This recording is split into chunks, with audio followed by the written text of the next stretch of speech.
Customer আমার কাছে নিয়ে আসছে এফআরপি লকের জন্য। আমি প্রথমে এফআরপি লকটা চেক করে নিতেছি এফআরপি লক আছে কিনা। এই দেখেন এফআরপি লক আছে। তারপরে হলো আনলক টুল বক্সটা ওপেন করলাম এবং সেটটাকে খুললাম।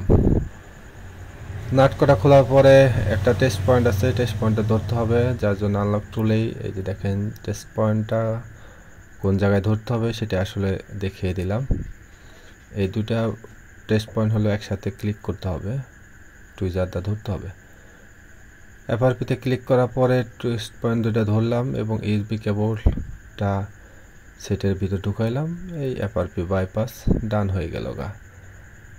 সেটটা আসলে এফআরপি খুলতে যতটা সহজ তার থেকে কষ্টদায়ক কিছু কাজ হলো সেটটাকে সম্পূর্ণ খুলতে হবে। সেটটা সম্পূর্ণ না খুলে এফআরপি লকটা বাইপাস করা সম্ভব না। টেস্ট পয়েন্ট ছাড়া বর্তমানে স্যামসাংগুলা এফআরপি বাইপাস করা যায় না, যার জন্য টেস্ট পয়েন্ট দিয়েই স্যামসাং সেটটাকে এফআরপি বাইপাসটা করলাম। এবং এটা টেস্ট পয়েন্টটা এফআরপি বাইপাসটা করার পরে এখন হলো সেটটাকে সেটিংসগুলা মিলিয়ে দিছি। সেটিংসগুলা মিলানোর পরে আসলে দেখেন ফিনিশ হয়ে গেল গা।